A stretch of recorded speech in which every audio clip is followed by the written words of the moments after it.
Hey, peace, what's going on? This video is called The Book of Jewels, and essentially what I mean by that is that it's a set of inspirational quotes.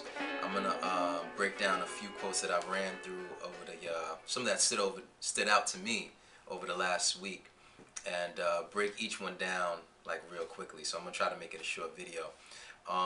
First thing is really important. I blog daily, so I do like videos. I have some like radio shows that I've done and cool little articles that I've written, all about like positivity, motivation, psychology, introspection, productivity, getting focused. You know what I mean? Everything related to like the deeper, more meaningful or substantial aspects of life that really like interests me. So I blog about it every day, and you should take a look if you're interested in this kind of thing. Get it back in that Word file, and that becomes the composite, or that becomes the archive for what I do like with my Facebook statuses and whatnot. I just have like this cycle of quotes that I just keep adding to on the daily. um so yeah, we might as well just go ahead and get right into it. The first is from Warren Buffett, who's an investment thinker and basically a financial leader, like a leader in financial thinking. And like financial thinking is like something I've really been focused on recently. It's from his book, The Tao of Warren Buffett. Not his book, but a book by his, who I believe is his daughter-in-law and one of his students. They compiled some of his wisdom. The quote is, "The time to gamble is not when one is young, because there's too much time ahead to profit from wise decisions."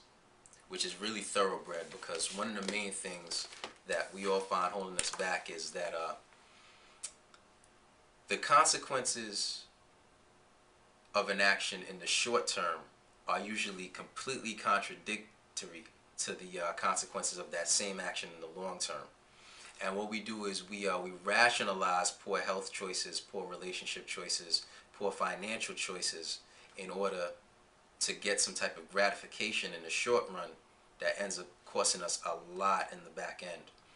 And so I think what he said right there, even though it's financial advice, it's a good way to wire into your mind that the earlier on you get into positive habits, the earlier on you get into positive ways of thinking, and the earlier on you really start getting yourself in tune with the wise decisions, the bigger time span you have to cultivate the the profit from that, to gain the revenue from that. And I thought it was pretty thorough. What's the next one? The next one, I mean, it's a pretty common one. It's sleep is the cousin of death. And I'm saying that here not because it's something you haven't heard yet, but because I have a certain wake-up technique that I realized this morning I never shared in like a public space. Like I never talked about this on the blog or anything. And that is to just open your eyes. I found that when you're in the process of like you realize that it's like time to get up, but you're not really there yet. If you just open your eyes, you'll automatically step into that phase, on that zone where it's like, all right, I might as well get up. I heard a statistic a while back. I think it's something like anywhere from like 70 to 85% of our mental stimuli comes from the visual sense. So what happens is when you open your eyes, so much sensory things begin to register in your brain that sleep is no longer the major focus. I'm supposed, this is just my theory about it, but it works, like seriously.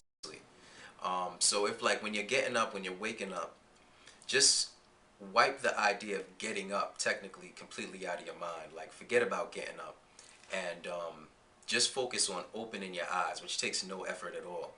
And I found like this is serious. This has been helping me for a while, and I thought it was ironic that I never shared it, but I'm interested in seeing what the response is going to be. So like try it and let me know how it works out for you, because it's pretty fire. Just open your eyes, basically. And lastly, the third quote by a guy named John Bradshaw. The quote is, "A strong ego boundary is like a door with a doorknob on the inside. A weak ego boundary is like a door with the doorknob on the outside." And that's from his book, Healing the Shame That Binds You, which I just picked up a couple weeks ago. He talks about primarily so far, I'm not that far into it, but primarily so far he talks about the difference between healthy shame and toxic shame. So in essence, a certain degree of shame is healthy because it's what reminds us that we're human. It reminds us that we're not perfect and that we have the capacity to make mistakes. And healthy shame, shame to a certain degree, it makes us, it keeps us within our space of not acting too godlike about ourselves and not having an idealized image of what we should be or what we should strive for. But a certain degree of shame begets is what he calls toxic shame, and it becomes internalized.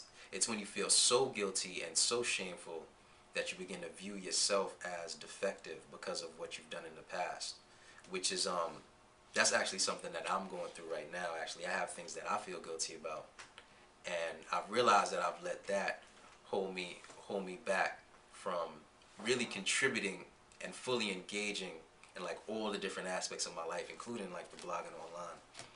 So this was deep. So like what he's talking about at that point in the book, since it's beginning on, is how a lot of it comes from the family. So he basically breaks that down, and he's talking about how children basically internalize everything. So if something's going wrong in a child's life, the child doesn't think, well, that's that person's issue and it has nothing to do with me, which is the truth. It always assumes that it has something to do with the child always assumes that it has something to do with him or her. So like he's saying here, egocentric thinking means that a child will take everything personally. Even if a parent dies, a child can personalize it. Child might say something like, if mommy really loved me, she would not have gone to God's house. She would have stayed here with me. So the full quote is, a strong boundary is like a door with a doorknob on the inside.